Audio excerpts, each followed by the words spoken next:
Hati-hati, kami mencatat kelakuan-kelakuanmu satu-satu.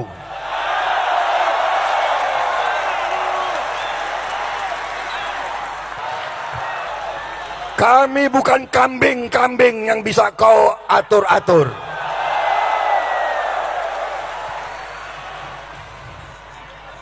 Hati-hati kau ya.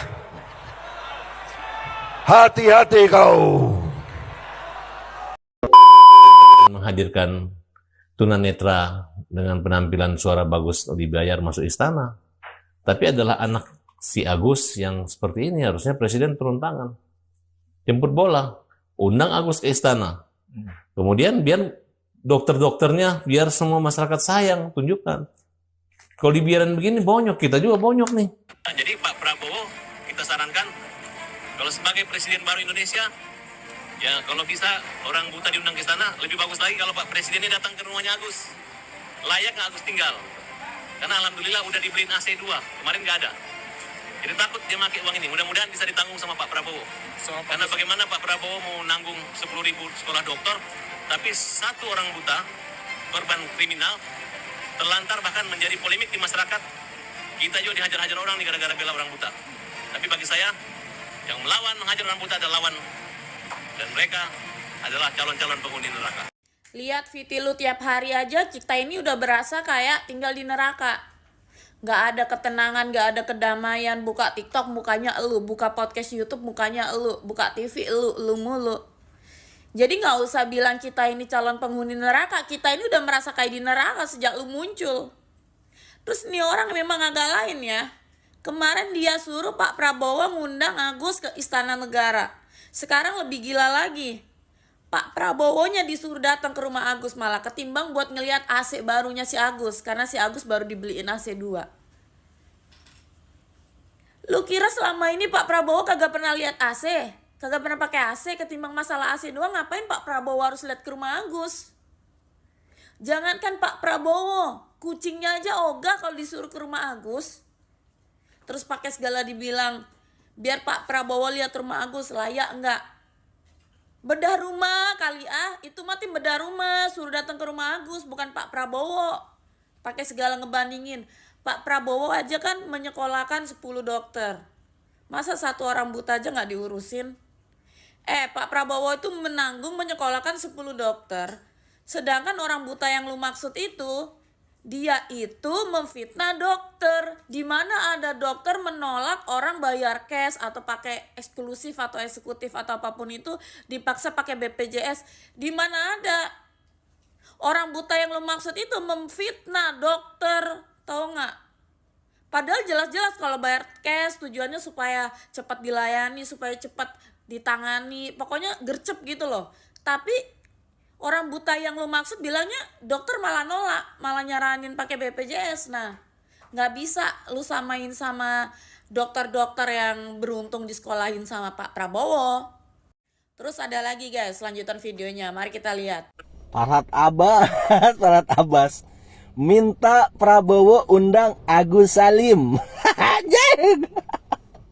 Farhad, lu lawyer apa lawak? Agus suruh diundang, Prabowo suruh ngundang Agus. Allah Akbar.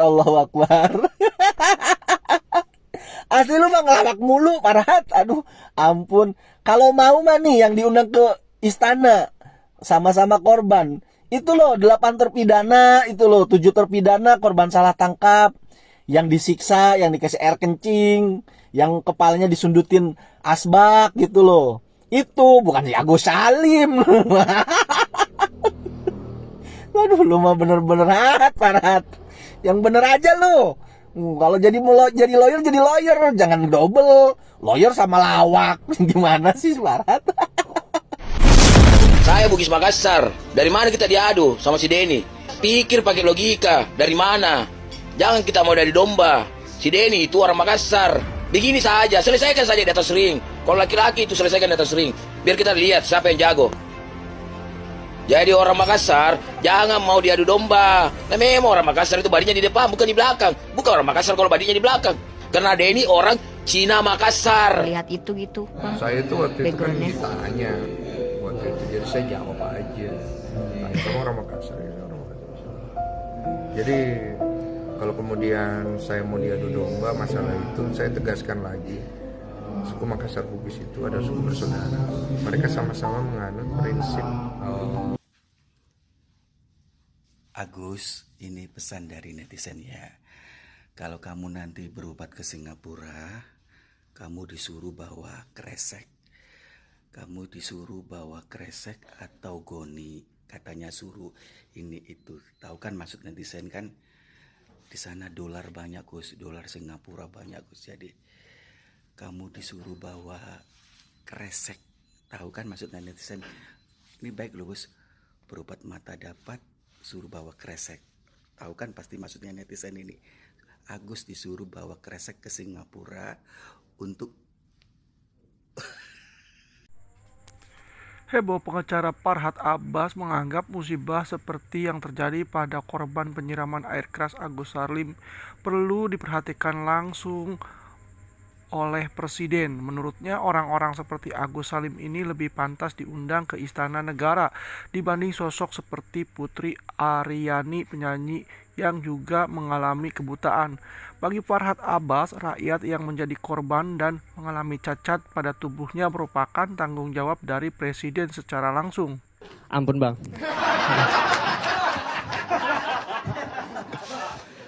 Saya Arita Rwanda bang dari Samarinda. Kedatangan pengacara idola gua ya, Hotman Paris. Udah GR aja. Farhad Abbas lahir di Riau 22 Juni 1976. Umur sekarang 45 tahun, tapi kelakuan 9 tahun.